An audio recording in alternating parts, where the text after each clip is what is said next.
tem como a gente pensar em transformar digitalmente a saúde, melhorar o SUS, sem a gente integrar várias pontas. E é muito difícil fazer isso se não tiver o apoio e a participação efetiva de quem trabalha com controle, com auditoria, com fiscalização e economia e regulação. E a gente vai tentar... Ontem, conversando com o Marcelo, foi muito bom, porque o Marcelo disse, mas, Ricardo, regular é uma forma de controle, mas a regulação é para promover justiça social.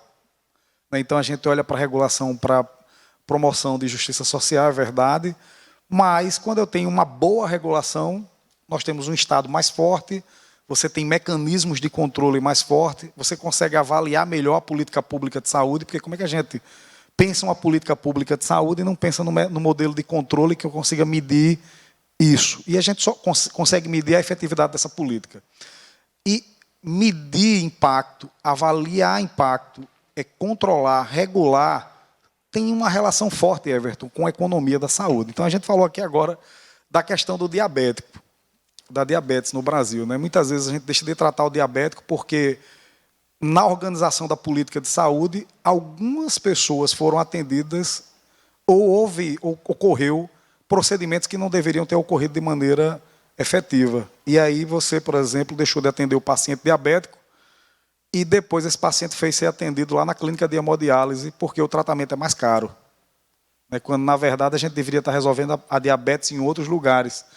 E aí eu vou começar a provocação, e aí tem vários atores aqui, regulação, economia, fiscalização e auditoria. São coisas que tem que trabalhar integrado. Muitas vezes o gestor ele é avesso à questão da fiscalização, da auditoria e do controle. Mas a gente viu, durante a pandemia, como é importante quando todos esses atores sociais trabalham de maneira integrada.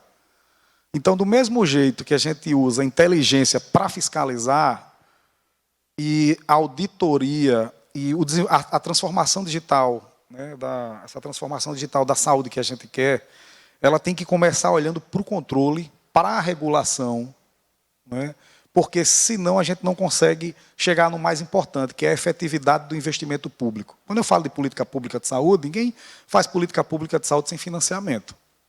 Então, o que Aristides perguntou ali é como é que eu faço essa regulação como gestor e eu tenho segurança da efetividade do que eu estou fazendo. É mais ou menos o que eu entendi, justamente por isso, porque a gente não consegue medir efetivamente, porque as ferramentas que nós temos hoje, elas são ineficientes. Elas podem até ter sido no momento para trás, mas hoje elas não dão resultado. E elas não dão resultado porque ela foi pensada desacoplado desse mundo, que é o mundo da economia, o mundo da regulação, o mundo do controle, o mundo da auditoria, da fiscalização. E aqui no estado do Rio Grande do Norte, a gente viveu uma experiência, Yara, que eu acho que ela tem que ser replicada, que é quando há uma cooperação técnica. A cooperação técnica é diferente de parceria, A cooperação técnica ela garante uma impessoalidade e não deveria ter promiscuidade na relação. Você tem uma agenda de cooperação técnica, cada um dos atores atuam de acordo com as suas competências. Então, eu não posso pensar num SUS, onde o DENASUS, por exemplo, tem que pedir um dado para um outro setor, porque o próprio organismo de dentro do Ministério da Saúde não consegue enxergar os dados. E aqui no Estado, por exemplo, os órgãos de controle, Ministério Público do Estado, Ministério Público Federal, TCE, todos os outros que pedem, eles têm acesso, por exemplo, aos sistemas de regulação que estão sendo desenvolvidos dentro da pandemia e está se replicando a mesma coisa para as outras regulações. Isso dá uma importância grande para o sistema e para os gestores. Eu escutei esses dias, eu finalizo aqui agora, vou passar, e a forma vai ser o seguinte, eu passo, cada um faz a apresentação, depois a gente faz uma rodada de perguntas que podem vir tanto de quem está assistindo a gente, como da gente mesmo. Uma prefeita dizer o seguinte, ela foi lá porque a gente vai implantar um projeto de medição de densitometria óssea no município, e ela disse, a melhor coisa que aconteceu para a gente foi esse regula, porque eu parei de atender demanda de vereador. Então, tem que respeitar o que está no sistema. Isso é fantástico. O gestor público, ele botou o problema para o regula. Ficou impessoal, é técnico, transparente. E, Ricardo, acho que você foi muito feliz em trazer diversos elementos para linkar esses domínios, vamos dizer, da saúde. E aí eu pego um deles, especificamente em relação à forma como o viés econômico da saúde era enxergado. Né? O nosso paradigma de enxergar a economia da saúde até o momento vem sendo muito na lógica de somente olhar para aquilo que foi gasto, mas sem uma capacidade crítica robusta. Né? E quando eu começo a entender que o financiamento da saúde ele deve ser encarado como um indutor de mudança da política pública, eu começo a analisar o quanto que está sendo aplicado e qual o resultado que vai ser obtido a partir dessa aplicação. Aí muda a lógica completamente. Eu começo a entender que a aplicação de um recurso, uma escolha de aplicar um recurso em uma determinada área, em um determinado grupo subpopulacional de doença, ele tem implicações em termos de benefício para aquele grupo, em termos de não aplicação de recurso para o restante da população. Por que eu digo isso? Um bordão antigo que a gente usa na economia da saúde é que saúde não tem preço, mas tem custo. Então, toda a escolha de se aplicar recurso para um determinado grupo subpopulacional, ele implica em uma escolha de não aplicar em outra área. Então, traçando essa lógica, a gente começa a pensar que financiamento não é somente alocar o recurso que tem disponível sem uma capacidade crítica por trás, mas sim entender que aquela aplicação de recurso ela deve induzir um resultado de saúde. E aí eu começo a me perguntar qual é o resultado de saúde mais importante para a população, entender qual que é o grupo mais prioritário, quais são as populações de risco que eu tenho que atender que são mais prioritárias, quais são os grupos mais vulneráveis em termos de acesso à saúde. Então, a gente tem uma parcela da população que é coberta pela saúde suplementar e uma parte expressiva da população, mais de 75%, que é coberta exclusivamente pelo SUS. Então, enxergar aonde esse recurso precisa ser aplicado em termos de vulnerabilidade, em termos de promoção de acesso, são desafios da economia da saúde. E aí, essa questão de equidade, a questão de priorização, ela conversa com regulação, com monitoramento de resultados, de uma forma muito abrangente com a economia da saúde. Além disso, a gente pode colocar também que o exemplo que o Ricardo traz em relação ao diabetes ele é muito ilustrativo. Eu gosto muito do exemplo do diabetes porque é exatamente isso.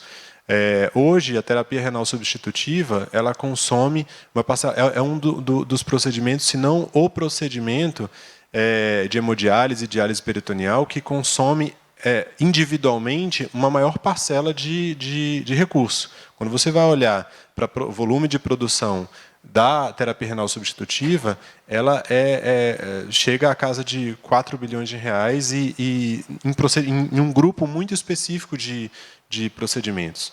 Então, isso nos leva a perguntar qual é a minha capacidade de gerar um melhor resultado, não somente de evitar que essas pessoas cheguem a essa etapa de doença renal crônica, mas também como utilizar esse recurso em um nível de atenção primária à saúde que permita eu abrir meu leque. Então, não somente eu proteger melhor essas pessoas, ou seja, gerar uma melhor qualidade de vida porque ela não vai progredir para esse tipo de doença crônica, mas também gerar eficiência. Então, captar aquela diferença de recurso que seria aplicado e poder beneficiar o restante da população, sempre naquela lógica que eu coloquei aqui, de que uma decisão de aplicar recurso para uma determinado grupo, ele implica em você não utilizar recursos porque eles são finitos, a gente tem recurso escasso, e essa discussão de eficiência, vou terminar minha fala por aqui, ela vem se acirrando muito devido ao nosso contexto nacional de passar a discutir a questão da qualidade do gasto público, tendo em vista que a gente tem um cenário de necessidade de otimizar os recursos disponíveis. Eu acho que tem um fator importante nessa discussão da regulação, controle e monitoramento do SUS no contexto da inovação, porque a gente tem que entender os inúmeros conflitos que estão por trás da nossa possibilidade de evoluir nessa discussão e de efetivamente implementar processos melhores no Sistema Único de Saúde nesse contexto, né? Então, eu acho que compreender esse contexto talvez nos ajude bastante a avançar e a poder mediar melhor esses conflitos, né? Às vezes a gente arregaça as mangas e começa a fazer as coisas e começa a se deparar com os obstáculos, com as dificuldades, com os conflitos, e se a gente não previu antes, não conversou antes, não planejou adequadamente como é que a gente ia lidar com isso, talvez a gente acabe estacionando, estagnando o nosso alcance, o nosso objetivo, né? Então, eu acho que um bom planejamento pode ser decisivo para os melhores resultados. Por exemplo, quando o colega ali do Recife traz a pergunta da regulação e controle na perspectiva da relação da administração pública com essa rede contratada e filantrópica, né? Isso é um tema que a gente certamente pode fazer uma oficina, um seminário, só para discutir isso, né? Porque por trás disso, a gente tem certamente que melhorar muito o processo, tem que melhorar muito informação, e não só na nossa capacidade de captar, disseminar, interpretar e tomar decisão em cima da informação. O software, o sistema que vai facilitar todo esse processo, ele não pode ser o centro da discussão. Pelo contrário, ele tem que ser o viabilizador, tem que ser a parte fácil. Eu tenho um sistema para executar, um BI, sistemas de monitoramento, de controle, de captação de informação. Mas a gente ainda patina nisso também, né? Então, talvez essa discussão de inovação passa pela tecnologia da informação, mas passa também pela necessidade de a gente aprimorar processos e saber trabalhar com informação. E eu acho que uma palavra tem que permear toda essa discussão e tem que ser o grande objetivo de toda a inovação que a gente vai discutir no SUS hoje, que é transparência. É ela que vai fazer toda a diferença. Porque se a gente conseguir dar transparência às decisões, aos processos, àquilo que está sendo investido, em especial, a gente vai minimizar muito a parte negativa do conflito, que é aquela que muitas vezes atua contra os melhores resultados. Esse slide ele traz um pouco um esquema de como a gente enxerga a regulação no setor saúde brasileiro hoje. E eu não estou falando só de SUS aqui. Eu estou falando do Sistema Nacional de Saúde brasileiro. O primeiro entendimento que a gente tem que ter é que o Sistema Nacional de Saúde ele é um sistema híbrido, o SUS é uma parte dele, né? A gente tem um grande sistema privado hoje atuando no setor de saúde brasileiro, né? Ele pode atuar de forma complementar ao SUS, a legislação permite isso, mas ele tem muita força, ele é enorme, ele tem muita capilaridade e alcança muitas pessoas no segmento privado, né? E, por si só, é uma dicotomia que a gente precisa considerar no sistema de saúde brasileiro. Como é que a gente legisla acerca de um sistema único, integral e universal, garantido mediante recursos do Estado, quer dizer, sem dispensação direta do cidadão, e, mesmo assim, o cidadão brasileiro hoje ainda investe de forma privada muito dinheiro, muito recurso para se sentir coberto com um sistema de saúde suplementar. Ou na dispensação direta, no pagamento direto de serviços de saúde, não lançando mão desse sistema único, integral e universal. O que explica isso? A gente precisa trazer, talvez, a universidade com seu conhecimento metodológico para estudar esse fenômeno, mas é um fenômeno muito brasileiro. Se a gente entender e conhecer hoje outros países que adotam sistemas de saúde universais semelhantes ao SUS, o setor privado ele não tem o tamanho que a gente tem hoje do sistema no setor privado brasileiro, hoje explorando o mercado saúde, né? E existe aí uma necessidade muito grande da gente entender que mecanismos de controle e regulatórios a gente precisa adotar no SUS para que a gente garanta um compromisso ético com esse sistema público. Porque, essencialmente, o conjunto de profissionais que faz saúde aqui no SUS é o mesmo conjunto de profissionais que faz saúde na iniciativa privada. E isso é, por si só, bastante complicado e pode, sim, implicar de forma ética os melhores resultados possíveis do SUS, né? E a percepção que a nossa sociedade tem hoje de que o SUS é ineficiente, não alcança seus objetivos, não me protege, não me dá acesso, e por si só ele é um sistema ruim, essa é uma percepção, talvez, que a gente consiga ver ganhando cada vez mais corpo na sociedade brasileira, o que está por trás disso em relação ao conjunto de interesses que movem o setor saúde brasileiro. Quando eu falo de saúde, eu estou falando de interesse da universidade, da sociedade, da academia, estou falando de interesse dos setores do trabalho, de médicos, de enfermeiros, do conjunto de profissionais que atuam nesse setor. Estou falando da área de fazenda, de orçamento, da área pública. Existem muitos interesses associados ao grande setor saúde, ao macro setor saúde brasileiro, seja ele no setor privado, no setor filantrópico ou no setor público.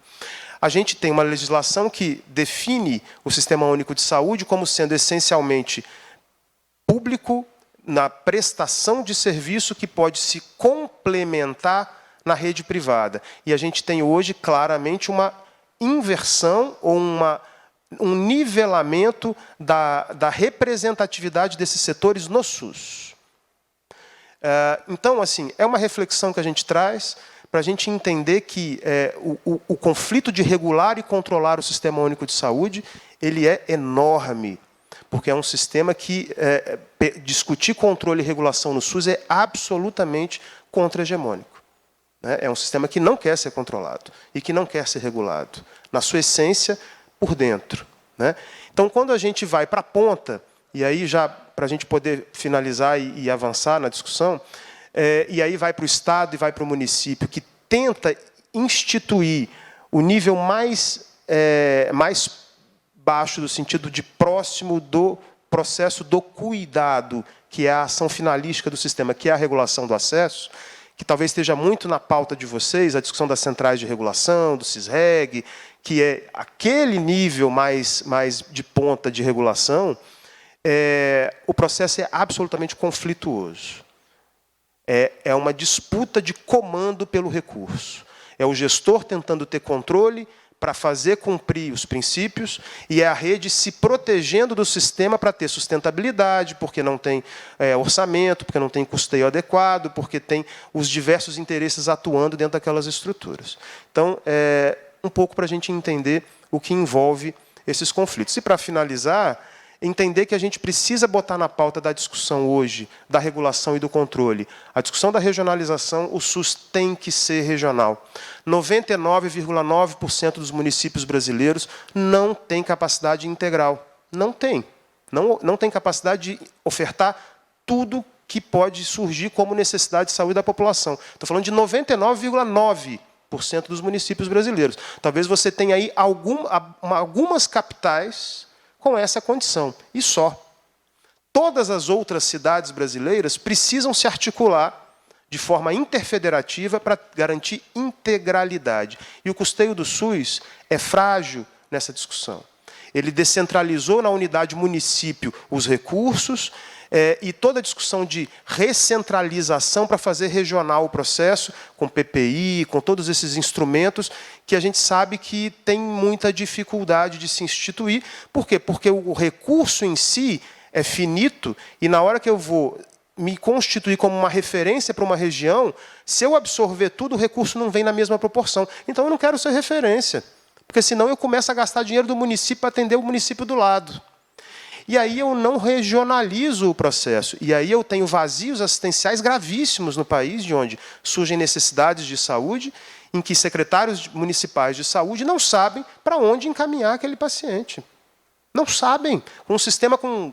Quantos anos tem o SUS, gente? 30 e poucos anos. Não ainda existem vazios desse tipo. Quem trabalha na regulação sabe.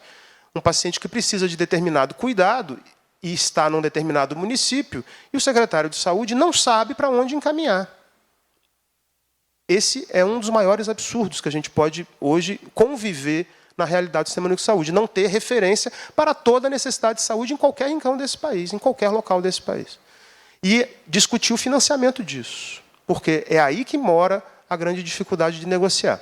A contratualização, a capacidade da gente articular em rede esse sistema, de corresponsabilizar os serviços pelo acesso, pela qualidade, pelo cuidado. Hoje está muito na mão do gestor a responsabilidade pela garantia do direito à saúde. E a rede se protegendo da avalanche de demanda, muitas vezes negando acesso à população, porque por uma questão de capacidade instalada, ou de recurso, ou de orçamento, e não há uma instância de governança e de compliance que possa cuidar disso e reverter essa situação e fazer com que o cuidado seja ofertado na necessidade do paciente e que a discussão orçamentária e de custeio não seja um impeditivo para que a pessoa tenha acesso aos cuidados em saúde, né? E aí, o papel da atenção básica, o apoio matricial, a transparência e a informação como elementos essenciais, em especial no contexto da discussão de sistemas e de inovação na área de tecnologia. Então, são elementos que a gente precisa trazer para a pauta para ter uma regulação de acesso com qualidade. Eu tenho 16 anos de atuação em uma promotoria de justiça que é especializada na tutela do direito à saúde, e realmente falar desse lugar tem algumas implicações, né? Estou vendo já a Renata e Letícia aqui, né? Tem algumas implicações de dizer que mudou muito o controle ao longo desse tempo, né? Então, o Ministério Público, controle externo do SUS, mas para que nós possamos desenvolver realmente com toda a plenitude da missão, a nossa missão constitucional, a gente precisa ser um fiscal diferente daquele fiscal caricato, né? Que só cobra, que está longe, que não tem uma interlocução mais afinada, que não se aproxima do objeto da tutela realmente para compreendê-lo, né? Então, assim, eu diria que ao longo desses anos mudou bastante, né? E hoje há uma interlocução muito intensa entre a minha promotoria, por exemplo, e o meu objeto fiscalizado, que é a Secretaria Estadual de Saúde, né? Então, nós somos 3 promotoras na minha tutela e há uma divisão tentando acompanhar os níveis assistenciais do sistema, né? E, assim, de fato, eu quero afirmar que a maior inovação, né, considerando a nossa realidade sociosanitária brasileira, o SUS é a maior inovação institucional de garantia, né, de proteção coletiva do direito à saúde nesse país, né? Então, é um sistema muito ousado, né, porque reduz, em larga escala, desigualdades sociais, né, através das suas políticas públicas sanitárias, né? Então, qual é o objeto hoje de tutela do Ministério Público? É a pessoa individualmente considerada? Não, é o SUS propriamente dito, né? São as suas políticas públicas. E nós entendemos que a nossa posição é realmente de atuar para ampliar a segurança jurídica do gestor, né? Porque entendemos que somente o gestor ou outros atores que estão, né, integrados dentro do SUS, porque a gente pode também citar aqui os conselheiros de saúde, podem legitimamente fazer aquelas escolhas trágicas, porque os recursos são finitos. Porque só através das políticas públicas é que realmente essas escolhas são bem legitimadas, porque é uma análise correta, olhando para a floresta, né? Então, a nossa defesa é a defesa das políticas e que o gestor tenha o máximo de autonomia para estar formulando, executando boas políticas públicas. Então, o Ministério Público ele tem essa visão de tutelar, né, o direito à saúde como reflexo de um sistema de saúde que precisa estar forte, né, que precisa estar rígido, que precisa estar organizado. Então, nesse contexto de que o objeto da nossa tutela são as políticas públicas do SUS, nessa arena sanitária, evidentemente que não nos escaparia a tutela da política de regulação, né? Ela não teria como nos escapar, porque sabemos que, em maior ou menor medida, nesse país, o acesso aos serviços do SUS é uma variável de muita influência para definir as condições de saúde de uma dada população, né? Então, a gente tem a política de regulação instituída através da portaria 1559, lá de 2008, né? E aí ela entra meramente organizativo na portaria de consolidação número 2, mas a gente percebe um hiato muito grande, né, do advento da portaria com as ações de investimento reais em regulação, em instrumentos regulatórios, na capacidade regulatória do gestor, né? A gente percebe o hiato. Aqui nesse estado, ele é muito claro, né? Então, a gente sabe, e aí eu queria destacar, dos objetivos, né, de uma política nacional de regulação. Nós sabemos, quero citar assim, alguns: garantir a capacidade de resposta às necessidades de saúde de uma dada população, promover o cuidado efetivo, né, quer dizer, garantir aquele procedimento, aquele exato procedimento que o usuário está precisando, promover o uso eficiente dos recursos disponíveis, né, e contribuir com a organização de sistemas de saúde, fazendo respeitar os princípios do SUS, né, que a gente está falando de regulação no âmbito do SUS. E eu destaco a impessoalidade, o acesso equitativo, certo? E a transparência, que já foi citada aqui. Então, vejam que a política, né, uma política de regulação bem formulada e bem executada, ela é, ao mesmo tempo, uma garantia para o usuário e um instrumento de gestão potentíssimo para o gestor, né?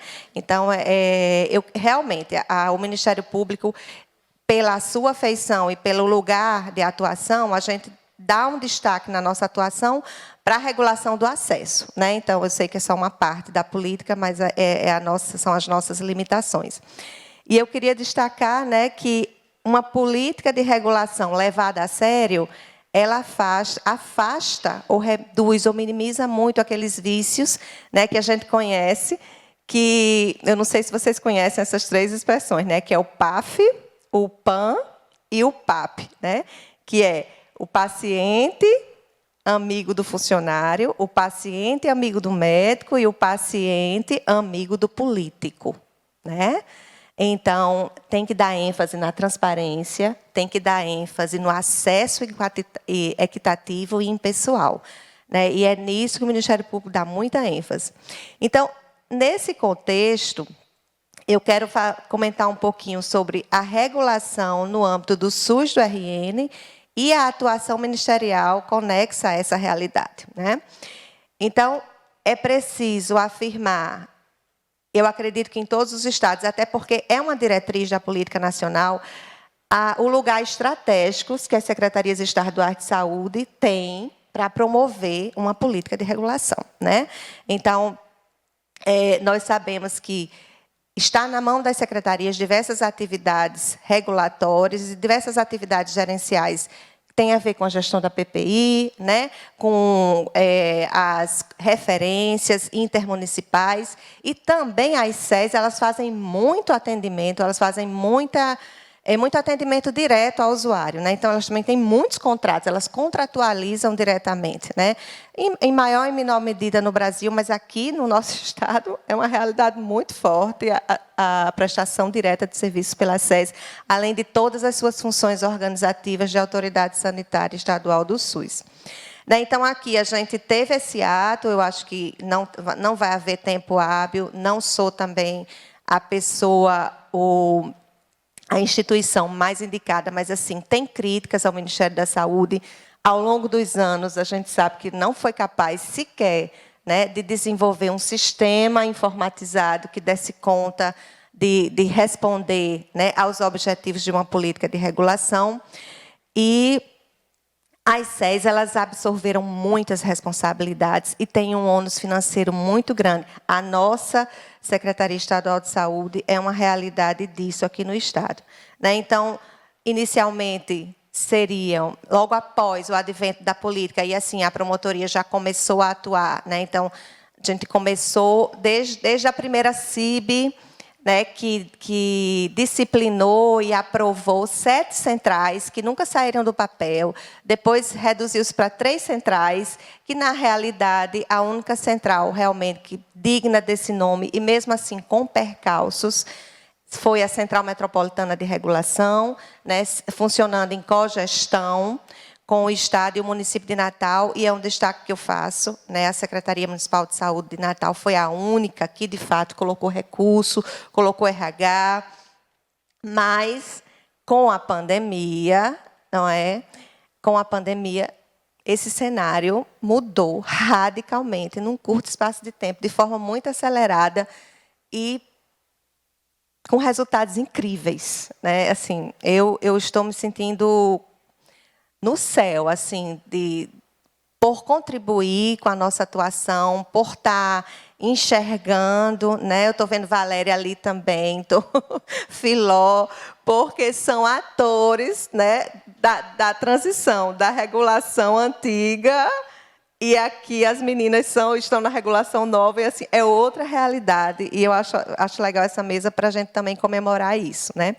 Então, assim, atualmente, a gente não destaca só os ganhos tecnológicos. Assim, eu quero destacar o ganho institucional, organizativo, que a Secretaria Estadual de Saúde promoveu dentro do antigo Complexo Estadual de Regulação, e que hoje é a COSA, né, uma coordenadoria específica, com 5 subcoordenadorias, e que tem o desafio, né, foi organizado numa única estrutura todos os processos administrativos, da contratualização até a auditoria da prestação de serviços, que antes eram espalhados por várias coordenadorias, né, várias coordenadorias. E onde é que a gente também enxerga os ganhos de fato, no grande aumento do número de servidores, né, no grande aumento do número de médicos reguladores, também na capacidade dessa coordenadoria hoje, não só atualizar, mas também elaborar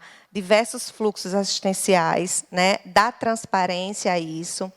E, logicamente, a gente precisa destacar os recursos tecnológicos, porque antes essa secretaria ela só tinha o CISREG, que, assim, eu não vou comentar aqui a dor e a agonia diária de quem trabalha com CISREG, né? Então, assim, é uma realidade. E o SIGOS, que foi um desenvolvimento de um sistema próprio, já em razão, né, da dificuldade de alcance do CISREG, mas, de uma hora para outra, né, o impacto da pandemia, de forma positiva, traz para a gente um conjunto de sistemas da parceria UFRN-Laís, né? Assim, eu mesma nem conhecia o professor Ricardo Valentim, quer dizer, eu tenho 16 anos de promotoria, muitas incursões na UFRN, né, Miranice? Muitas incursões no Núcleo de Saúde Coletiva da UFRN, e eu não tive o prazer, né? E realmente, de fato, é muito impressionante para a gente a capacidade de entrega do Laís, com esses recursos tecnológicos, e aí a gente começa a citar, né? Hoje a nossa regulação tem o Regula Leitos Covid, o Regula Leitos Gerais, o Regula Ambulatorial, o Regula Cirurgia, o sistema de regulação das portas hospitalares. Então, é incrível o ganho de transparência dos dados no SUS, no nosso Estado, né? Então, hoje, eu sou de uma época em que eu pedi a fila ao médico. Eu tinha que falar com o médico. Eu falava com vários médicos do hospital universitário para pedir a fila. Imagina, terrível, assim, que bom que a gente virou essa página, né? E aí todo tipo de influência que isso pode gerar, né? Mas a gente tinha que se dirigir aos médicos. Depois a gente até começou a se dirigir aos núcleos internos de regulação, né? E começou a ver assim algum ganho institucional, né, nesse diálogo, nessa interlocução. E é impressionante hoje você dar um clique, eu estou na minha sala de forma confortável, né? Vou na internet e aí eu sei quantos leitos tem na rede. A gente sabe, isso ainda está engateando, mas já é um engateamento bem avançado. Onde eles estão? Quais são as especialidades, né? Qual a taxa de ocupação desses leitos? E os sistemas trazem isso para nós. Imagine isso para os diversos conselheiros de saúde espalhados pelo Estado, para o Ministério Público, para o Poder Judiciário. Então, assim, esse cenário assistencial que se abre na nossa tela, né, nos dá uma capacidade de atuação em tempo oportuno muito interessante, né, e, logicamente, amplia o controle muito. E aí, né, um dos colegas que me antecederam disse, parece que o SUS não quer ser controlado. Eu sinto isso, né? E eu vou citar aqui isso nas nossas atuações que eu considero de destaque na promoção e proteção da política de regulação aqui no nosso Estado, né, pelo Ministério Público. Nós, através de um processo judicial que é para ampliação de leitos de UTI, né? Foi um dado momento, a gente bloqueou muito recurso, um processo, um objeto gigantesco, vários anos, assim, ampliar 147 leitos de UTI no estado. Atualmente já se atingiu, já estão funcionando 90 novos leitos. Esse processo teve um impacto incrível na pandemia. Porque, senão, essas UTI já não tivessem sendo estruturadas, nós teríamos tido muitas dificuldades, né? Não teríamos tido capacidade de abrir tantos leitos. Então, dentro desse processo, né, a gestora da regulação foi chamada o tempo inteiro. E por que ela foi chamada o tempo inteiro? Porque nós temos já algum tempo de atuação e compreendemos a importância estratégica de temos um novo leito, é um recurso incrível. Temos 10 leitos novos em Pau dos Ferros, de UTI. E aí, tem que ter regulação em cima deles. Tem que ter controle, tem que ter, né, observância e supervisão. Então, a regulação chegou e a regulação disse, bom, eu preciso de investimentos para dar essa resposta de colocar esses leitos numa regulação eficiente. E daí, assim, eu tenho orgulho de dizer que a gente separou um recurso desse processo, mais de R$300 mil, né, que a regulação ela foi para um prédio específico, então eles foram separados do processo, mais de R$300 mil para fazer um investimento que não foi só para regular leitos de UTI, evidentemente, né? Então, eu acho essa uma atuação de muito destaque. Nesse mesmo processo, hoje, nós estamos tentando impulsionar o cadastramento dos leitos no Regula Leitos Gerais, né? São apenas 1.400 leitos cadastrados, assim, já tem alguns meses, né? Lógico que a pandemia atrapalhou, mas, assim, se você vai no Senes, a gente tem 4.800 leitos cadastrados no Senes no estado. Há uma discrepância muito grande, então, através deste mesmo processo, o Hospital Universitário ele foi chamado para uma audiência, coincidentemente, essa semana, e, assim, uma resistência tremenda para colocar os leitos na regulação. Eu tive até que fazer uma pesquisa assim, muito rápida durante a audiência aos colegas de atuação de outros estados, para dizer como é o HU aí, né? Então, assim, peguei várias situações. Alguns estados, o HU, os leitos estão todos na regulação, mas a maioria é uma cota para o ensino. É uma cota para o ensino.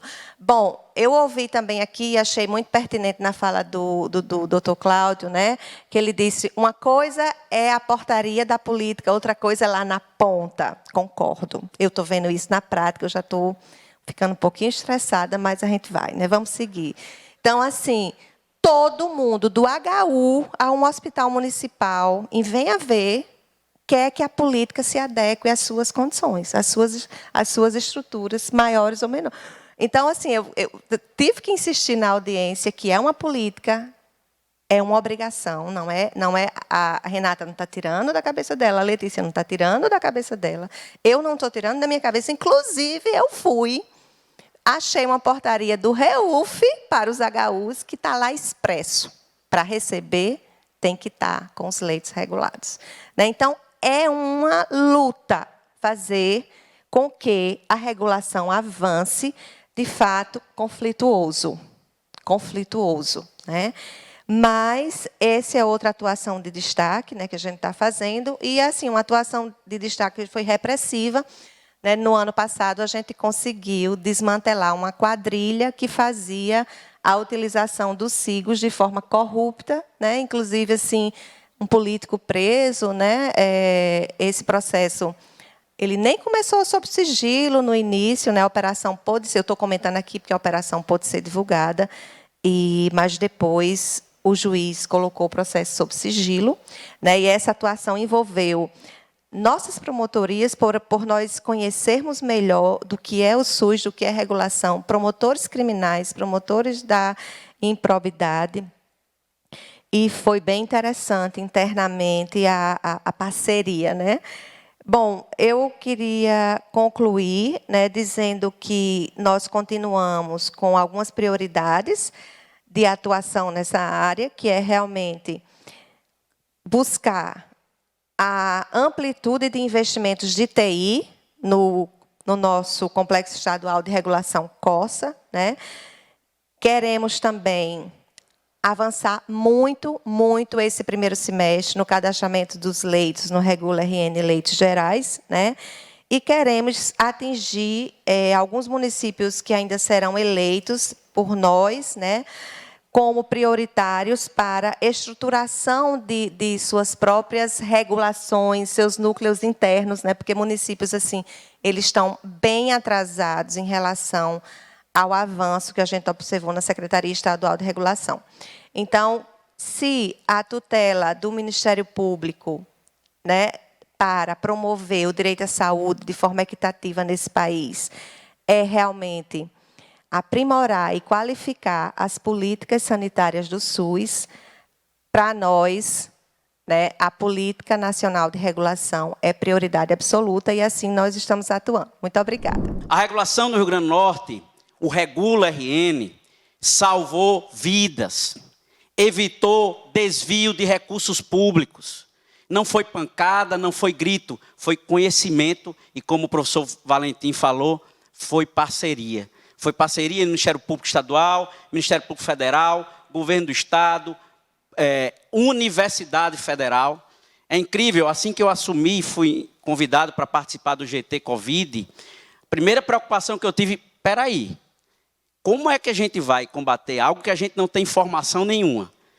Onde é que está a Covid? Quantos leitos tem disponíveis? Por que aquele leito não está funcionando? O que danado é? No início, conversei com Yara experiente, bem mais experiente que eu, no âmbito da saúde somente, viu? Somente. Bem mais experiente que eu no âmbito da saúde. E ela me falou, olha, Fernando, aqui na verdade é e-mail, é por telefone que a gente faz regulação. Planilhas de Excel. Isso não existe. E a regulação, o Regula RN, que é uma construção a várias mãos, né? A várias mãos, não tem uma pessoa responsável, foi a várias mãos. O Regula nasceu dessa necessidade de uma necessidade, o brasileiro também tem isso também. Quando é na necessidade, a gente parece que ganha forças e aparece, e diante dessa, as pessoas morrendo, e rapidamente essa regulação no Rio Grande do Norte, ela foi, claro, tem a eficiência dos profissionais do LAIS que está ali, ó, estão até nesse momento regulando alguma coisa. Eles não param. Então, a regulação ela foi um avanço, a maior, talvez, os maiores legados da pandemia no Rio Grande do Norte. O Regula, inclusive, ganhou prêmios. E talvez não tenha ganhado Nobel, porque foi só no Rio Grande do Norte. Tivesse sido São Paulo, nos países do Sul e Sudeste, porque, de fato, revolucionou, está servindo de parâmetro para o país inteiro de como se deve fazer regulação, garantindo transparência, imparcialidade, eficiência. Isso é fundamental. E universalidade. Estamos acabando com aquele período em que eu preciso de um leito, vou falar com o vereador. Eu preciso de um leito, vou falar com o prefeito. Você não votou em mim, você não vai ter leito. Isso tem que acabar, porque a gente vive num país democrático e republicano. República exige essencialmente a imparcialidade e impessoalidade das coisas públicas. Aquilo não pertence ao governador, aquele prédio não pertence ao prefeito, aquele gabinete não pertence ao procurador, isso pertence ao povo e à sociedade. Esse é o princípio básico de um país e de um Estado republicano. Mas para não dizer que eu não falei de LGPD, Lei Geral de Proteção de Dados, que é o assunto pelo qual eu fui convidado, e evidentemente, se tiver outra oportunidade, eu venho falar especificamente sobre esse tema. O que danado é LGPD? Não confunde LGPD com LGBTQI+. LGPD é Lei Geral de Proteção de Dados, que é fundamental. Hoje vivemos absolutamente dependente da tecnologia e das informações. Nós somos hoje praticamente um algoritmo. E é um perigo isso, pessoal. Isso é um perigo. A gente pensa, está todo mundo aqui, tá ali, a moça está no celular ali, e vocês estão, nesse momento, transmitindo informações profundamente pessoais para uma inteligência artificial que, na verdade, por trás ali tem grandes pessoas por trás. Então, um livro que eu acho fundamental, que todos deveriam ler ou ter acesso, qualquer livro dele, de Harari, Yuval Harari. Ele escreveu Homo Deus, Homo Sapiens e 21 lições sobre o século XXI. E uma das maiores preocupações que ele coloca nessa obra, que ele é um pensador contemporâneo, e de certa forma ele vai ao encontro de Bauman, a maior preocupação que ele transmite ali é exatamente essa perda de autonomia que o ser humano está tendo por conta das redes sociais, por conta do uso incessante. Eu, por exemplo, não deixo, eu tenho uma filha de 8 anos, eu não deixo usar celular ainda. Tomara que ela não use até, quanto mais demorar, melhor. Mas por que isso? Porque a tecnologia de informação tem um perigo, e aí o Harari fala, tem um perigo dessas informações da gente serem monopolizadas por um determinado órgão, por uma determinada pessoa. Então, essa é a preocupação maior da Lei Geral de Proteção de Dados. Qual é a preocupação da Lei Geral de Proteção de Dados? É garantir que os nossos dados não sejam usados indevidamente por outras pessoas. É esse o objetivo da Lei Geral de Proteção de Dados. É garantir um preceito constitucional que respalda a nossa individualidade, a nossa privacidade. Isso é o fundamental da Lei Geral de Proteção de Dados. E o que danado tem a ver Lei Geral de Proteção de Dados? Eu tenho quanto tempo ainda, professor? Então tem muito tempo, viu? Falei muito já, peraí. E o que danado tem a ver a Lei Geral de Proteção de Dados com a saúde? Porque, por exemplo, essas informações que o Regula tem, que o Ministério Público Federal tem, ou enfim, são informações que a gente chama dados sensíveis, que tratam especificamente da nossa mais íntima individualidade, que é a questão de saúde. Que tipo de doença eu tenho, que tipo de sangue eu possuo. Já pensou se essas informações, por exemplo, se eu sou HIV positivo, imagine se essas informações que fazem parte da nossa intimidade entram ou devassam para pessoas indevidamente, pessoas sofrerem preconceito, porque eu sei, eu tenho uma informação específica sobre você. Então, a Lei Geral de Proteção de Dados tem essa preocupação primordial. E a gente que trabalha com banco de dados, a gente tem a maior preocupação, até porque a gente é absolutamente regulado. Aí a importância, mais uma vez, de uma regulação sobre a regulação, da meta-regulação. Então, o objetivo maior da Lei Geral de Proteção de Dados, que eu queria passar para vocês, primeiro, trazer para vocês a preocupação com os dados, com nossos dados. Todo mundo, quem assistir, quem se for possível assistir Dilemas da Rede na Netflix, estou fazendo propaganda, nem sou pago pela Netflix, evidentemente, mas é uma série muito interessante para vocês verem a preocupação que nós devemos ter com os nossos dados, com os dados dos nossos filhos sensíveis. Mas, ao mesmo tempo que eu passo a vocês essa preocupação, eu trago para vocês um pouco de conforto dessa solução, porque a Lei Geral de Proteção de Dados está aí para isso. A gente está em consonância com a Lei Geral de Proteção de Dados da Europa. Nós somos muito parecidos, o sistema, e que os governos e os órgãos públicos estão cada vez mais dedicados a preservar. Até porque uma das características da Lei Geral de Proteção de Dados é a possibilidade de auditar. Então, se alguém vazou em tese pela tecnologia, e o professor Valentim sabe muito bem, Rodrigo ali, os hackers do Laís ali, meninos, eu não ando com o celular perto deles, que eles invadem. Então, eles sabem muito bem que essas informações, elas são um ativo fundamental. Então, portanto, deve ser preservado e resguardado. O sistema de auditoria faz com que se descubra exatamente quem, a partir de que IP ou de qual tipo de computador, foi vazado e possível responsabilização. Daí porque no Brasil já temos a Autoridade Nacional de Proteção de Dados. Está iniciando, evidentemente. Mas o interesse, a intenção é exatamente que os nossos dados sejam os nossos dados que são sensíveis, aqueles que o setor público tem acesso, nós do Ministério Público trabalhamos sempre com dados. É interessante, Yara, que ela disse que foi do old school, que era da antiga escola, mas eu não sabia não disso, é porque ela entrou no Ministério Público adolescente, naquela época podia. Naquela época podia. Mas eu me lembro, quando eu era promotor de justiça, eu fui promotor de justiça de combate à corrupção, e primeira vez que eu pedi uma quebra de sigilo bancário, chegou o servidor com um carrinho de mão cheio de papel. Aí, o que danado eu vou fazer com isso?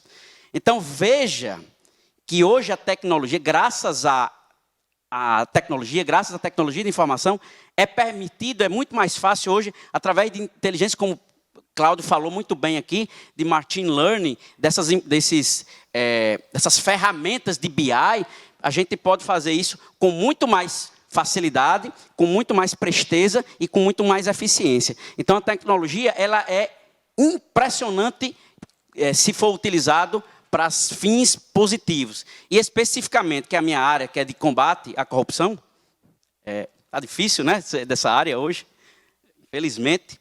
Está bem difícil, mas que é a nossa área de combate à corrupção, as informações de banco de dados, a tecnologia de informação são essenciais. E, por ocasião, é interessante que está interligado a regulação com o combate à corrupção, que, por ocasião do Regula RN, a gente criou uma outra frente de combate, que é o Fiscaliza, que faz exatamente isso. Fiscalizar informações a partir de banco de dados. Saber se um prefeito, por exemplo, está usando ou usou aqueles recursos públicos de forma eficiente e que não houve desvio. Então, mas tudo isso que a gente faz, está resguardado pela Lei Geral de Proteção de Dados, e a gente tem uma maior preocupação, é uma preocupação permanente, de resguardar que esses dados sejam usados exclusivamente para esses fins, que não outros. Isso é que é fundamental. E a gente tem que estar preocupado com isso também.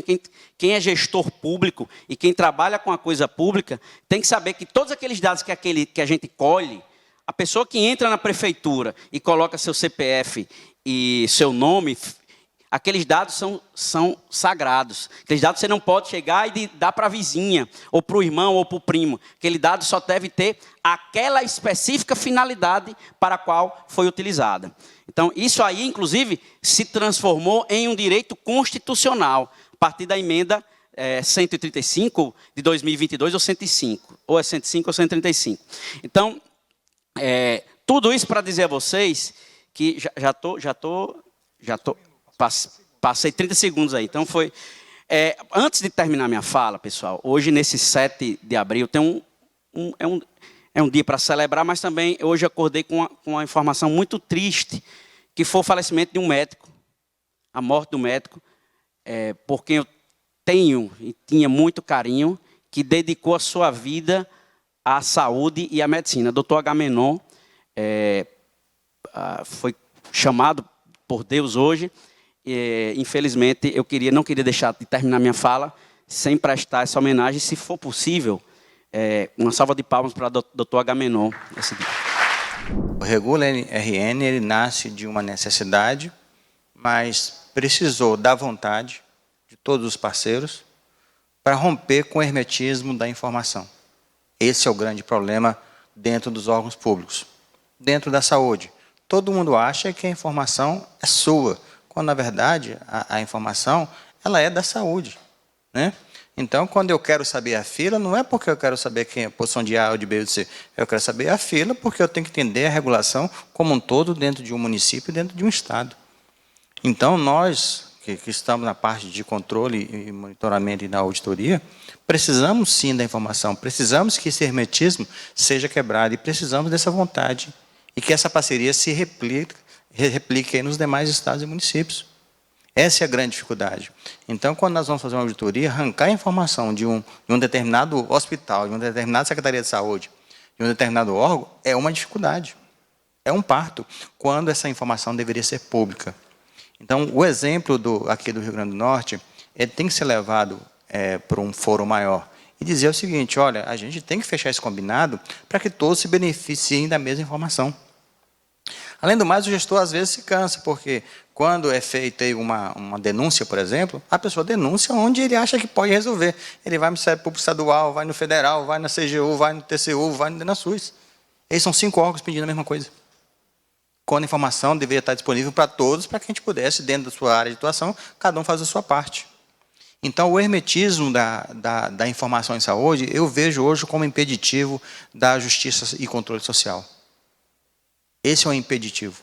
Porque se tivesse tudo caminhando como aqui o Regula RN teve a oportunidade de fazer, com apoio da universidade, a coisa saiu e funcionou e salvou vidas e teve justiça social. Então, eu acredito, doutor Fernando, que essa parceria ela tem que ser levada para frente, tá? Para que ela seja replicada, porque ela é muito importante, porque ela faz falta, porque ela pode salvar vidas. Tudo isso, esse contexto, esse exemplo que o Regula RN deu, ele tem que ser multiplicado e posto em prática. Então, quando você me perguntou, Ricardo, das minhas agonias, esse hermetismo, que também ocorre lá no Ministério da Saúde, ele atrapalha a ação de todos nós. Ele dificulta, ele causa um delay de atuação muito grande. Quando você chega para atuar, a coisa já passou, já não tem mais sentido, a pessoa já morreu. Já se perdeu uma vida, gente. Uma vida já é tudo, imagina quantas vidas se foram. Então, é um desafio que tem que ser rompido, essa questão do hermetismo da informação. Outra coisa que eu vejo como importante, quando você fala em controle social, aí eu vou pedir licença, não sei se está aqui ou se tem uns colegas dele aqui, o professor Ricardo Sequim, que ontem ele falou de resiliência em educação e saúde. Né? E ele falou sobre a educação formal e não formal. Hoje nós vemos um controle social reativo. Ou seja, eu preciso de um tratamento, não consigo, eu vou lá no prefeito, vou no secretário de saúde, eu boto a boca no trombone, mas o controle social reativo, que resolve o meu problema. Mas cadê o controle social como instituição que deveria estar funcionando para cobrar a política pública de saúde? É porque isso, na educação formal, o cidadão não foi preparado para isso. E a gente precisa trazer isso para a educação formal e não informal, e não reacionária. Então, a gente precisa também dessa ferramenta de controle social funcionando na origem, no instinto da pessoa enquanto cidadão, funcionando o tempo todo. E não somente quando ele precisa para ele. Ele tem que olhar o controle social de forma coletiva e não individual. Que aquilo esteja ali no dia a dia, ele observando.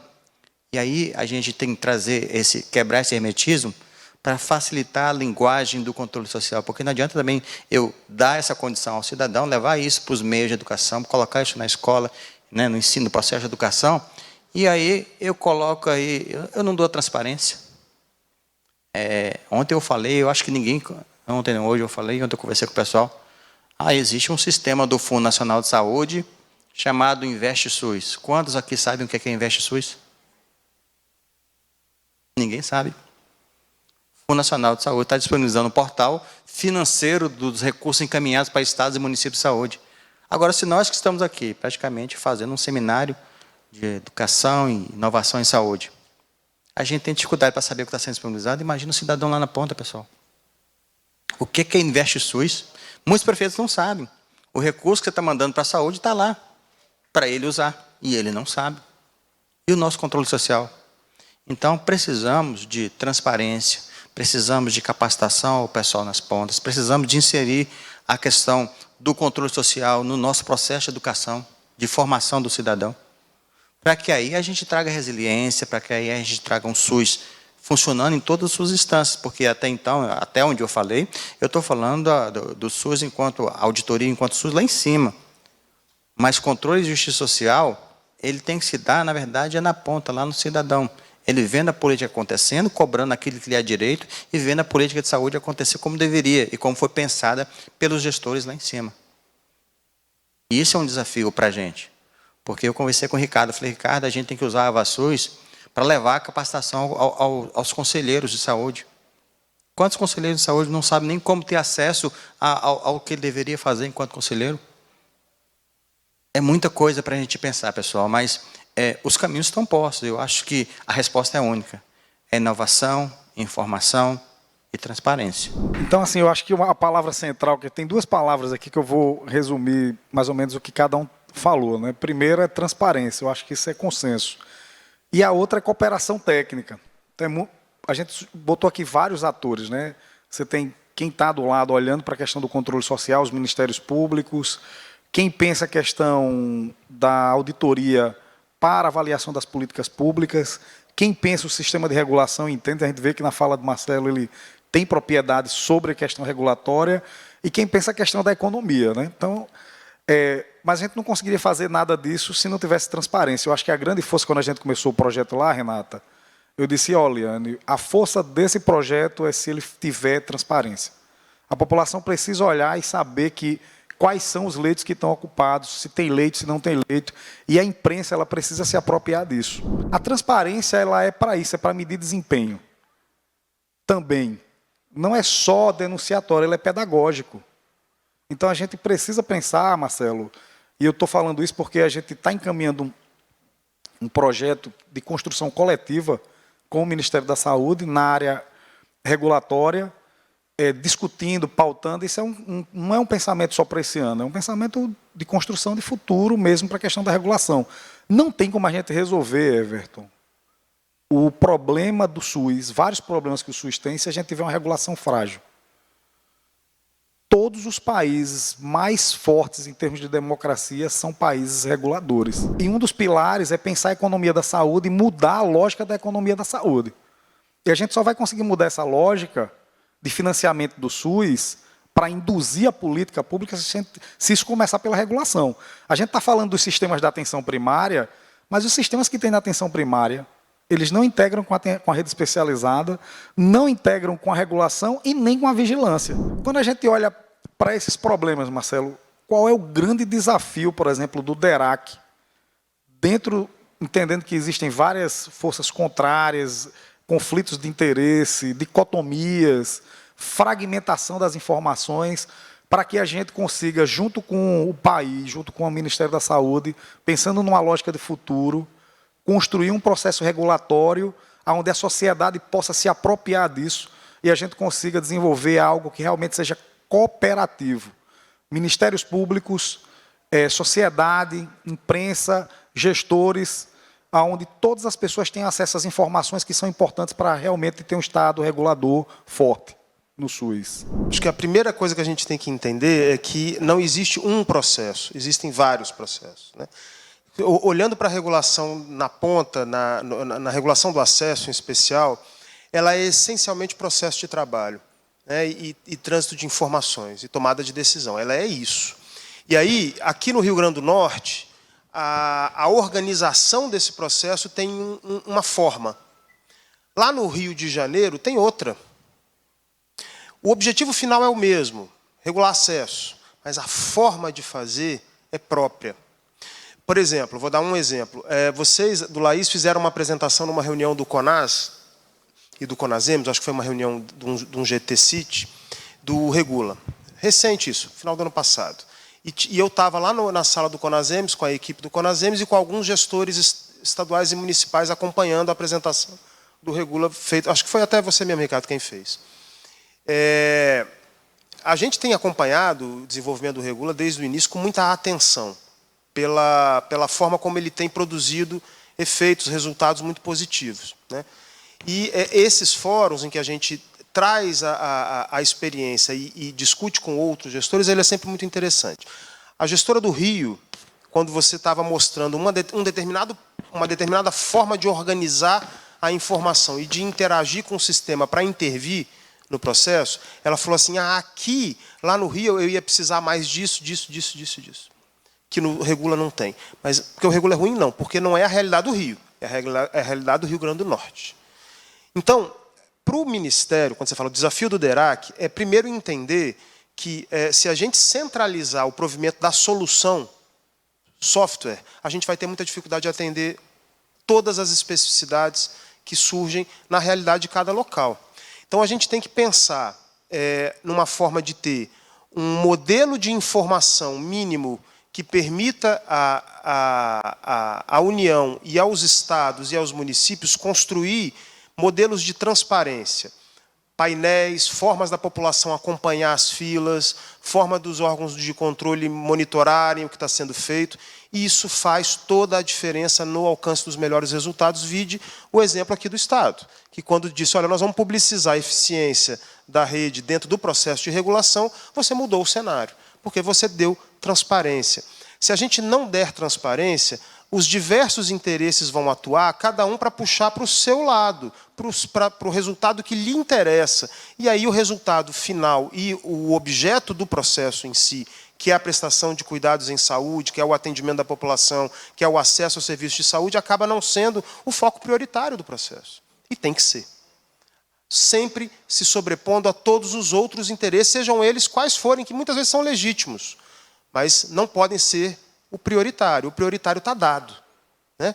Então, o que a gente tem como desafio na União, no Ministério e no DERAC em especial, é conseguir ajudar os estados e aos municípios, seja por meio de financiamento, seja por meio de um fonte básico que a gente possa distribuir, que não é o fonte Cisreg que está hoje vigente, que é um fonte antigo, é um fonte que a gente, lá em 2006, quando ele foi construído, ele fez 16 anos, vai fazer 16 anos aquele fonte, numa arquitetura que já está absolutamente insuficiente para o tamanho dela, e que tem problemas de performance graves, que vocês aqui no Estado acompanham e sofrem com isso, assim como nós. Então, assim, a ideia é ter um outro fonte que a gente possa discutir e disponibilizar para os estados e municípios que tenham capacidade de hospedar, de gerir aquele fonte com autonomia para trazer a sua especificidade, mas que também para garantir toda a estrutura de tecnologia para manutenção e hospedagem daquele fonte e daquele banco de dados. Isso não tem que ficar mais centralizado na União. Essa é uma política que está sendo bastante discutida no contexto da União para toda a lógica de tecnologia da informação, não só para a regulação. O que a gente quer é ter um modelo de informação que permita que algumas informações estratégicas sejam nacionalizadas para a gente ter informação gerencial em nível federal também. Um exemplo recente a gente foi discutir uma política nacional para cirurgias eletivas, com alocação de recursos federais para incrementar a tabela, para permitir uma remuneração mais próxima do custo, etc., etc. E queríamos fazer uma discussão qualificada em cima da fila de espera, da demanda reprimida do país. Não há essa informação. Não se sabe hoje qual é a demanda reprimida de cirurgias eletivas no país de uma forma precisa. Então, isso a gente vai fazer com processos, com captação, com mudança na lógica, quando a doutora coloca que, quando precisou dessa informação, teve que ir em cada médico. Esse é o cenário, né? A informação hoje de cirurgias eletivas em especial, ela não está nem no hospital. Se eu perguntar para o UOL hoje qual é a demanda reprimida de cirurgias eletivas do UOL, não sei se isso já houve um avanço, mas talvez ele tenha dificuldade de informar. Por quê? Porque ela está fragmentada dentro do hospital, em cada ambulatório cirúrgico. Tem a sua fila. E aí, como é que você vai garantir equidade e transparência com a informação extremamente fragmentada e com um gerenciamento tão pessoal, pouco institucional, pouco vinculado a um regramento, a um conjunto de normas que vão garantir equidade, um tratamento isonômico dessa demanda, né? Então, esse é o grande desafio, e para isso temos enfrentamentos a fazer, temos sempre as parcerias são importantes, o papel que o Ministério Público exerceu aqui, mas em outros estados. Santa Catarina é um exemplo interessante também, né, da atuação do Ministério Público sendo decisiva na capacidade do gestor de trazer a informação, centralizar a informação e trabalhar com ferramentas de transparência para a questão do acesso e da regulação. Disseminar isso, trazer as experiências, promover tecnologia, definir fontes de custeio para isso e definir como é que a gente vai integrar e incorporar equipes que possam qualificar o processo, fazer com que o processo de trabalho seja o mais eficiente possível, é o grande desafio da União hoje, né? Agora, o software em si, a gente quer que ele se descentralize o máximo possível. A gente quer informação em nível nacional, mas o software pode ser qualquer um. Agora, num primeiro momento, a gente entende o nosso papel em ajudar nisso, em talvez até prover isso. E aí a gente está fazendo, sim, uma aproximação com essa experiência do Rio Grande do Norte, porque ela é uma experiência que precisa ser olhada porque ela tem um potencial de se nacionalizar, né? Então, se a gente puder buscar isso e puder participar desse processo de forma tripartite, incorporando essa experiência e pensando numa estratégia de nacionalização dela, nós vamos fazer. E estamos começando essa conversa de forma muito proveitosa, né, Ricardo? Acho que excelente. Temos futuro. Excelente. E eu acho que é importante, porque algumas pessoas não são da área de tecnologia, eu concordo 100%, Marcelo, já, inclusive em outros fóruns a gente fala sobre isso, inclusive nesse fórum que a gente está lá discutindo com o Armínio Fraga, com vários outros, inclusive Giliati está também nesse grupo junto comigo. A gente fala justamente que a tecnologia, o ideal é que ela seja cada estado, cada município, fomente a sua, inclusive, porque isso vai promover desenvolvimento tecnológico nas regiões. Os institutos federais, startups vão poder estar desenvolvendo. Agora, é fundamental pensar, eu tinha dito um modelo mínimo de dados, aí um colega que é de Harvard, da Escola de Saúde Pública, que está aqui também, o IFAT, eles não vão falar modelo mínimo de dados, porque na saúde pública, quando a gente diz mínimo, parece que você está querendo tirar outras coisas para deixar pequeno. Então, um modelo de dados, de referência nacional, com dados auditáveis, rastreáveis, vinculado à lógica de financiamento. Isso eu acho, Marcelo, que é o cerne da questão. Então, se todos os estados e municípios produzem aquilo que é necessário para controlar, auditar, monitorar e avaliar a política pública e medir desempenhos em termos de financiamento, eu acho que essa é a chave, porque aí atende às demandas do controle social, dos órgãos de fiscalização, às demandas da sociedade, e você pode praticar uma lógica de financiamento para quem é mais eficiente.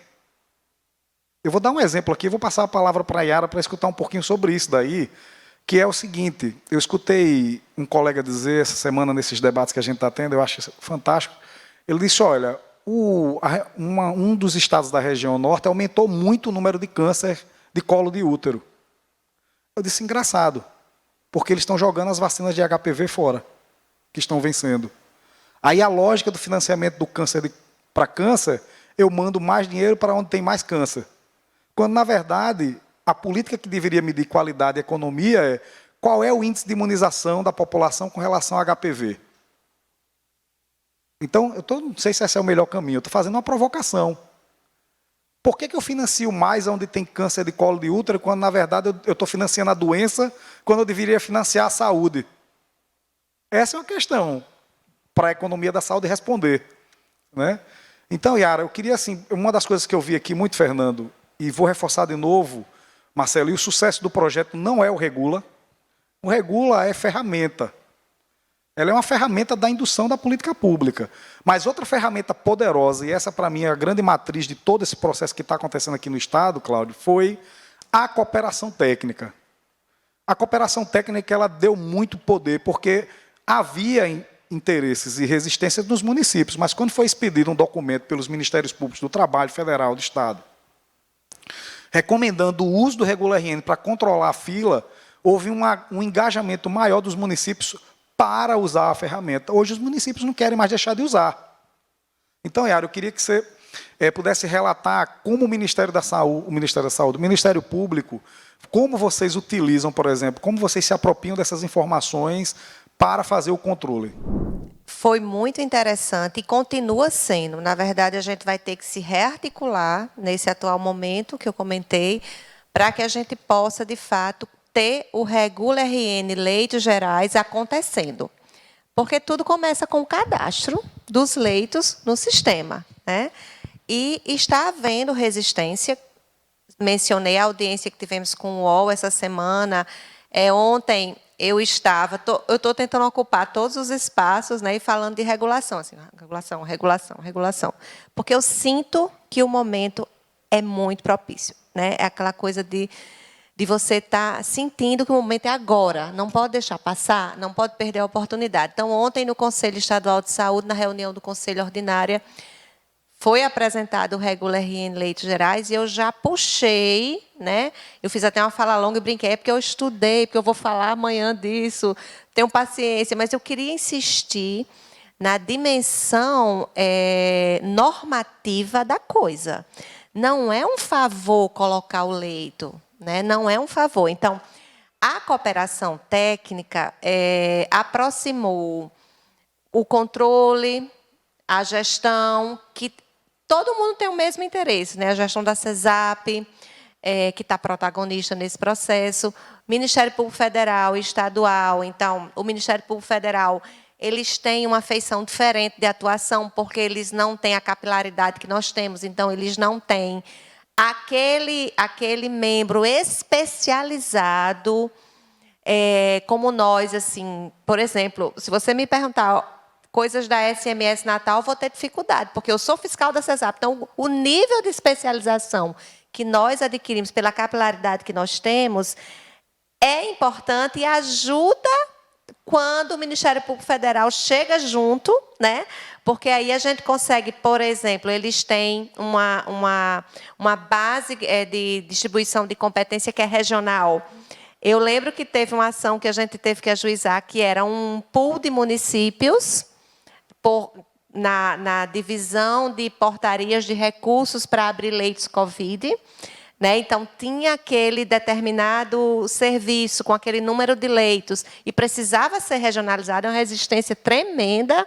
Né? Eu achei muito bem colocado aqui o quanto está difícil retirar o dinheiro do município para garantir a assistência regionalizada.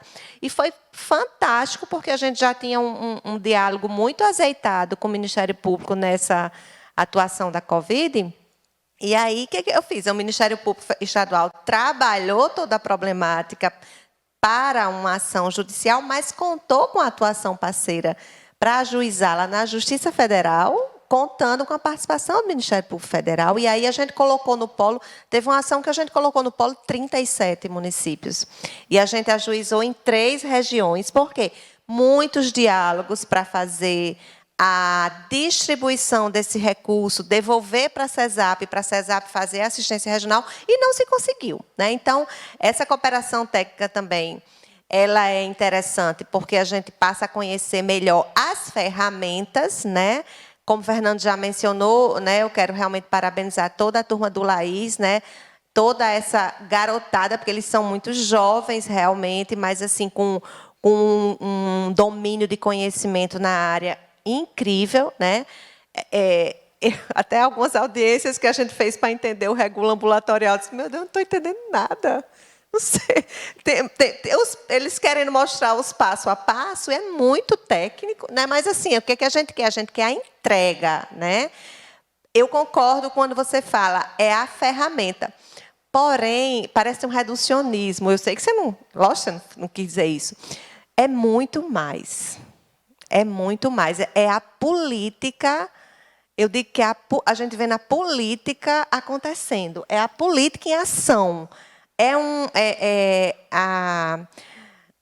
mais do que uma ferramenta, realmente. É muito gratificante estar vivendo esse momento como promotora, porque há quanto tempo a gente fazia as reuniões para melhor entender e disciplinar o acesso mais equânime através das filas, e eram aquelas planilhas de Excel.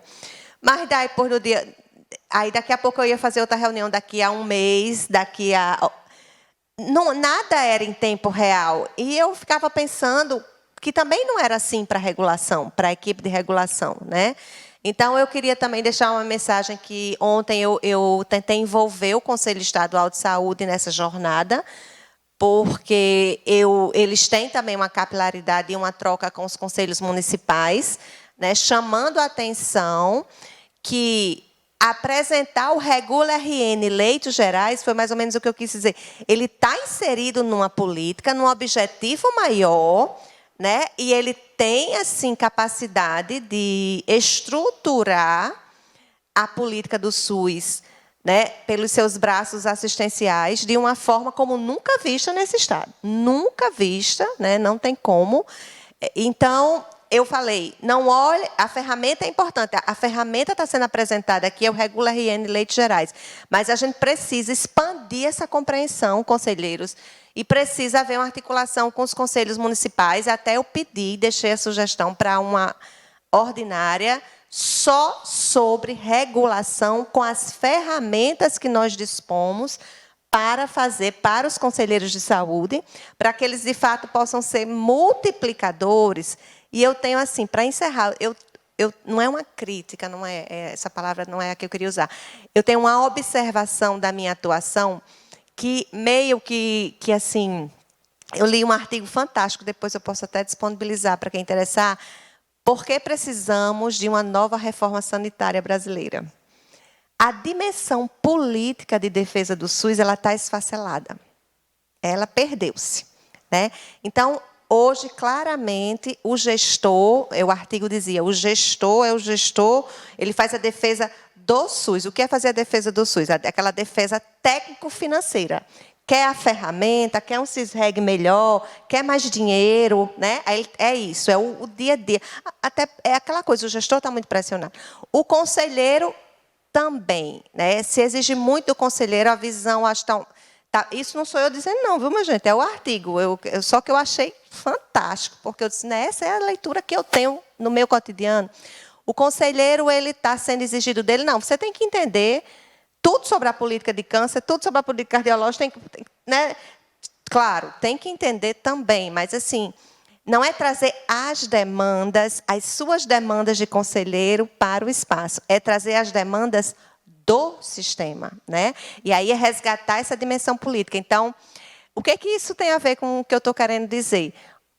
Ao convidar ontem o Conselho a participar mais intensamente e mais organizadamente deste momento, desse boom regulatório no estado do RN, eu acho que a gente vai conseguir resgatar um pouco uma atuação mais política, de defesa do SUS mesmo, né, na dimensão política, do que significa o SUS, né, para a sociedade brasileira, entendeu? Então, eu acho incrível, eu parabenizo o Laís, porque é muito mais do que uma ferramenta, e parabenizo também a Secretaria Estadual de Saúde, porque está conseguindo fazer, né? E não está fácil. Então, Cláudio, quando você olha para a questão do controle, e assim eu vi, porque a gente está participando de um projeto onde precisa de dados, e a gente discute um processo de transformação digital, aonde você enxerga, por exemplo, o controle do SUS nesse processo? Não tem como trazer nova tecnologia para o DenaSUS e para o SUS se a gente não envolver a academia. Certo? Nós temos a academia, toda uma rede de universidades, trabalhando o tempo todo com inovação, com conhecimento, com experimento, com um olhar regional da sua atuação, igual lá tem aqui do Regula. Não tem como a gente ser médico no sentido do conhecimento, pessoal. A gente tem que trazer o conhecimento da academia e botar ele em prática no nosso dia a dia. Temos experiências exitosas em todos os estados, porque a ciência, o conhecimento, é que tem que ser incorporado ao SUS para que dê agilidade e respostas mais rápidas à sociedade. É isso que a gente tem que fazer. A outra linha que também é importante para essa busca da inovação, e uma inovação assertiva, é a parceria. Nós estamos aqui também com o Ministério Público fazendo uma parceria para que a gente juntos consiga alinhar a nossa atuação. E aí, mais uma vez eu digo, o hermetismo ele leva a um isolamento inefetivo da política. Porque na hora que a gente senta Ministério Público Federal, Ministério Público Estadual, mais DenaSUS e mais os demais órgãos de controle, a gente alinha atuação, a gente alinha informação, a gente alinha resultado para a sociedade. É o que está acontecendo aqui. Né? Então, buscar essa nova tecnologia, buscar inovação digital, Ricardo, ela não é uma medida, como você diz assim, diferenciada. Ela é uma necessidade, assim como vocês tiveram aqui. É uma necessidade de um órgão que faz parte do ciclo de controle, que se a gente não fizer isso, a gente cada vez mais entrega o SUS ao descontrole, a ações políticas, ao PAF, como é que eu gostei muito das expressões, ao PAF, de forma que o SUS ele passa a ser muito individualizado, a regulação passa a ser individualizada, o atendimento passa a ser individualizado, o remédio passa a ser individualizado. E o SUS é universal, pessoal. O SUS é coletivo. O SUS cuida de vidas como um todo, e não de forma meritória ou pontual de quem tem mais acesso. Não é um acesso pontual, é um acesso coletivo. E aí, olhar para um departamento que historicamente foi perdendo a sua capacidade de atuação, olhar para um mundo que se transformou de uma forma muito rápida, com acesso a novas ferramentas tecnológicas, e ver todo esse desafio e olhar para o Ministério que ele, pelas suas frentes que ele tem que atender, suas políticas, sua estrutura, sua cultura, sua forma de distribuir o recurso, e não ver no seu corpo a quantidade de pessoas, a capacidade, a qualificação necessária para você atuar como se espera, porque a sociedade espera que suas instituições funcionem, e uma delas é a auditoria. Esperar que a auditoria funcione no modelo antigo, diante de novas frentes de abordagem, de atuação e de informação, desacredita o SUS. Nós perdemos o crédito. A quem o cidadão vai procurar? Em última instância, ele chega com denúncia ao Ministério Público Federal, estadual, porque ele já não tem mais onde recorrer, ele já não tem mais onde acreditar. E na hora que a gente pede a credibilidade, enquanto ator da política pública, a gente também coloca em descrédito a política como um todo. Essa é a mensagem que eu tenho tentado levar aos nossos colegas. Pessoal, nós temos que nos resgatar. Mas, além de nos resgatar, a gente tem que dar um pulo à frente e dizer, olha, estamos aqui, podemos colaborar sim com o SUS. Podemos fazer diferente. Ah, mas precisamos fazer muito. Faremos, buscaremos. Por isso eu falei, olha, a gente não vai ter braço nem perna para falar em inovação. Então, vamos sentar aqui do lado, vamos ser humildes, vamos sentar com a academia, vamos sentar como a gente pode se ajudar. Por isso as parcerias estão sendo feitas, o UNB, LAIS, centros de tecnologia, estamos conversando com o Senai e Cimatec. É assim, eu tenho hoje a possibilidade de dizer, Ricardo, que quando eu comecei, era uma pessoa sozinha falando numa sala vazia. Hoje, órgãos de tecnologia, empresas de tecnologia estão procurando o DenaSUS por conta disso que você falou. Porque parece que alguém viu que o DenaSUS está se movendo na linha da tecnologia que pode trazer uma resposta diferente para o SUS. E aí, empresas, órgãos começam a me procurar para poder falar de tecnologia. E eu olho para a minha equipe, que são só mais 2, eu falei, gente, é mais uma missão impossível para vocês. Eles já não me aguentam mais. Quando eu chamo lá na sala, eu falo assim, olha, tem uma nova frente para a gente tocar. Eles ficam satisfeitos, na verdade, ficam satisfeitos, porque é um reconhecimento de que a gente está buscando algo diferente para o SUS, mas, ao mesmo tempo, é um desafio ser o indutor de tudo isso. Eu estava conversando com o João Marcelo, eu falei assim, olha, João, a gente tem que sentar junto. Regulação e auditoria tem que estar ali muito próximas, porque um acaba fomentando o outro. E, no final, o maior beneficiado é o cidadão. Não é para mim, não é para o DERAC, não é para o Ministério. Eu tenho que sempre olhar a atuação do departamento como parte de todo um processo, de uma política que tem que levar uma melhor política de saúde ao cidadão. É isso que a gente está tentando fazer, Ricardo. Então, quando a gente busca a inovação e a tecnologia, a gente tem buscado, olhando a nossa incapacidade de ser ali o executor disso, buscando a academia e a ciência como parte disso, e olhando para as parcerias como um instrumento necessário para dar efetividade às ações. Então, esses são os 2 pilares. Eu acho que a ciência e a parceria são os caminhos para você garantir essa inovação tecnológica. A gente tem feito aí o Fiscaliza RN, tem num grupo bem consolidado aqui do Rio Grande do Norte, outras pessoas de outros estados já cooperando também. E assim, quando você olha para esse lago de dados que está se criando, e pensa assim, na importância do Ministério Público no olhar para esses dados, e você citou a LGPD, e existe uma questão que estão querendo fazer, isso a gente já sabe, que eu não posso passar esse dado, porque a LGPD ela proíbe isso daí. Mas está muito claro e explícito na lei que, quando para órgãos de controle, para as políticas públicas de saúde, o dado deve sim ser compartilhado. Então, não é um favor o órgão de controle ter acesso a esses dados. Então, como é que você destaca isso e qual é o desafio para que a gente não tenha uma lei que daqui a pouco seja modificada para ser usada contra a questão da transparência, que é importante para a regulação? O uso, a Lei Geral de Proteção de Dados, que obedece o sistema europeu, exatamente o sistema europeu, quando ele preserva, garante a necessidade de um consentimento para alguém usar seus dados, faz uma exceção exatamente quando se trata de questões de natureza pública, quando trata especificamente sobre investigações públicas. Então, esses dados que o Ministério Público tem acesso, junto com o Laís e com os outros órgãos, que, inclusive, essa necessidade de compartilhamento, conforme o Cláudio falou muito bem, é uma necessidade obrigatória. É dever esse compartilhamento. Então, esse compartilhamento, antes de ser uma proibição, na verdade, é uma obrigação. É uma obrigação para poder otimizar os serviços públicos, para poder otimizar a investigação pública.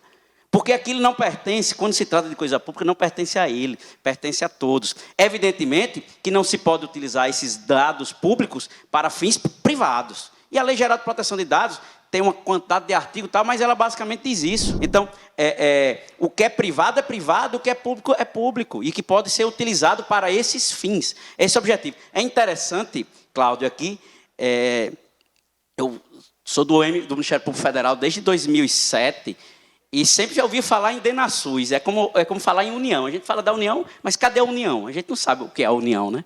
A Constituição Federal fala muitas vezes em união, não tem nada a união. E eu sempre ouvi falar de DENASUS, eu disse, quem é o DENASUS? E eu tenho o prazer de a gente estar trabalhando junto exatamente dessa necessidade que os órgãos têm de compartilhar informação. Não adianta. Nenhum país democrático, civilizado, desenvolvido, ele é à toa, se não for através da otimização das suas informações. O que acontece no Brasil, muitas vezes, é controladoria, no âmbito federal, tá? No âmbito federal. No estadual, é parecido também. Eu fui promotor, sei alguma coisa, não sei se mudou de lá para cá. Mas é assim, Controladoria Geral da União faz uma investigação, o mesmo objeto, Polícia Federal faz a mesma investigação, cada um no seu lugar. Procuradoria da República no canto, e isso não pode mais ser assim. Então, essa parceria do DENASUS, mais uma vez com a universidade, com o Ministério Público Federal, é exatamente dizer, meu amigo, peraí, vamos nos juntar, sentar aqui, o que tu está fazendo? E aí, eu tenho essa informação, eu tenho essa, e ambos trabalharem juntos para um objetivo comum. É essa a finalidade. E a Lei Geral de Proteção de Dados, pelo contrário, obriga. Claro, a gente tem que estar atento ao Congresso, pessoal. Congresso Nacional. Porque há um projeto de lei que quer limitar essa capacidade, essa possibilidade que a gente tem de investigar, dizendo que isso é intimidade, enfim. Então, tem que ter muito cuidado com isso para evitar que a persecução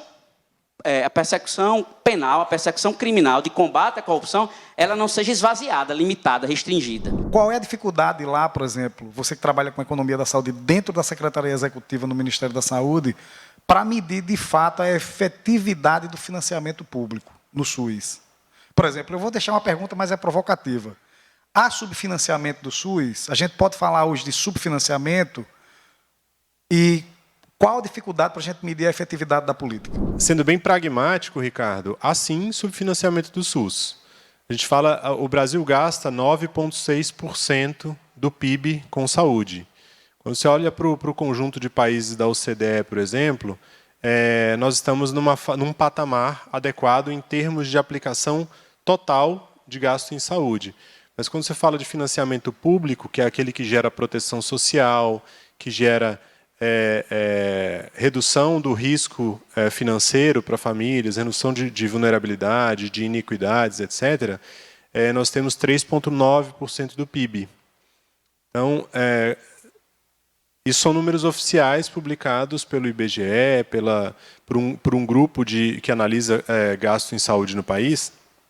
E aí nós temos um número que demonstra um financiamento que ele é menos da metade do tamanho do sistema de saúde como um todo.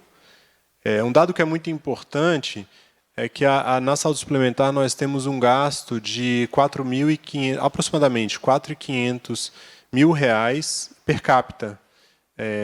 E em relação ao SUS, nós temos um gasto per capita de R$1.600. Então, que há subfinanciamento, isso é fato. Agora, existem os dois desafios do ponto de vista da economia da saúde, de analisar, de buscar essa questão de ampliação do gasto público, e também uma melhoria da nossa capacidade de gestão daquilo que está colocado.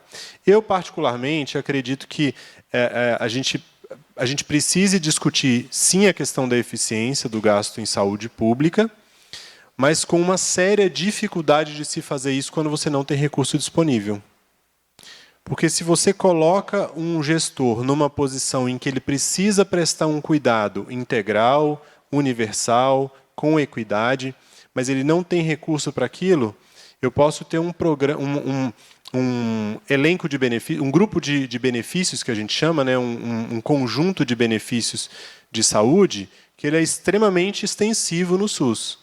Mas, na prática, eu tenho uma restrição implícita, porque o gestor precisa aplicar aquele recurso de uma forma racionalizada. Então, é difícil você discutir eficiência com essa questão do financiamento insuficiente. Então, é uma dicotomia aí que levaria mais algum tempo para a gente discutir.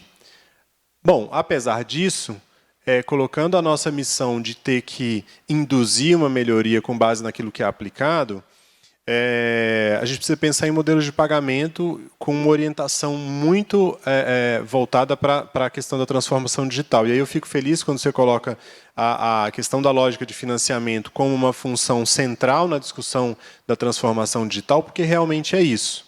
Eu preciso pensar formas de induzir por meio da regulação e do controle, sim, uma mudança. E aí, acho que foi a doutora Yara que falou sobre a questão de você ter uma regulação forte, países, e o próprio Ricardo, países com uma democracia forte têm um forte esquema de regulação, e realmente é isso. Nós, como brasileiros, não significa que a gente é essencialmente melhor ou pior que outro país, né? Me incomoda esse tipo de determinismo que surge várias vezes, mas a gente precisa de sistemas fortes de regulação e sistemas de indução positiva de políticas públicas. Aí eu falo do financiamento. Eu preciso ter uma regulação forte e preciso também fazer com que aqueles esquemas conversem com a geração de qualidade. E aí, na extensão da minha resposta também, vou colocar que a gente precisa criar uma memória de lições aprendidas. Como um exemplo disso tudo que a gente discutiu aqui, a questão de transparência, fortalecimento do SUS, colocar a saúde pública como ponto central de discussão de política no país, a gente tem um case recente com milhões e milhões e milhões de linhas a serem analisadas, que é o enfrentamento à pandemia Covid-19. Esse exemplo ele ilustra qualquer uma das falas que nós tivemos aqui. Processos de regulação regionalizados. Quando eu falo de atenção secundária, atenção terciária, a gente tem a questão da discussão dos modelos de pagamento, porque precisou se discutir muito como se financiar leitos de UTI. Há espaço para melhoria, há espaço para a gente parar de pagar como fee for service, né, pagamento por procedimento, e incluir um mix de financiamento, de modelo de financiamento que preze pela qualidade. E aí eu volto na fala que o Ricardo colocou. Será que eu vou continuar pagando aqueles que produzem mais? Não seria o caso da gente discutir aqueles que têm uma menor taxa de encaminhamento de casos graves para atenção especializada? Esses não devem ser premiados, porque significa que eles estão aplicando bem o recurso na atenção primária, evitando que os casos mais graves progredissem de uma forma descontrolada para atenção especializada. Então, esse case do enfrentamento da pandemia no Brasil, ele também precisa ser muito olhado em termos de regulação. Nós tivemos um avanço expressivo de publicização de dados. Eu trago um exemplo do Distrito Federal. Acho que todas as unidades federativas tiveram uma apresentação de painéis de indicadores de enfrentamento à pandemia e o controle social, o controle externo atuando e demonstrando, olha, esse painel Secretaria de Saúde não está adequado. Ele não publiciza de forma adequada os dados que a população precisa saber em relação a esses indicadores. E aí você vê um momento em que há uma popularização de discussão de saúde muito importante que a gente precisa trazer para o pós-pandemia. A gente precisa aproveitar esse legado para discutir, fazer com que essa popularização da discussão de saúde ela seja levada para além da Covid-19. Então, não é só discutir quantas vacinas foram distribuídas, se elas chegaram na ponta. Chegou a um ponto de detalhamento que é impressionante e que a gente precisa aprender isso para levar adiante. Eu preciso ver a população discutindo, por exemplo, taxa de transmissão. Está lá no painel da Secretaria de Saúde, taxa de transmissão do vírus SARS-CoV-2. É o nível de detalhe que você vê a população discutindo, e isso tem uma série de desdobramentos em relação à obrigatoriedade da transparência ativa, porque isso passa a ser uma cobrança social legitimada pela população, fortalece os órgãos de controle que precisam atuar nesse processo de regulação e fortalece o gestor de saúde, porque ele passa a ser demandado de uma forma em que ele realmente precisa atuar com essa abertura de dados, com essa perda de hermetismo de informação, como coloca o Dr. Cláudio aqui. Então, volto a dizer, assim, eu entendo que o enfrentamento à pandemia é um case que conversa com cada uma das nossas falas, e aí eu trago para a questão do financiamento.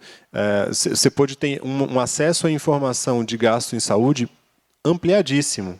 Se você pegar portais do próprio governo federal, governos estaduais e dos municípios, você tem um nível de detalhamento em relação ao financiamento que ele é absurdo, né?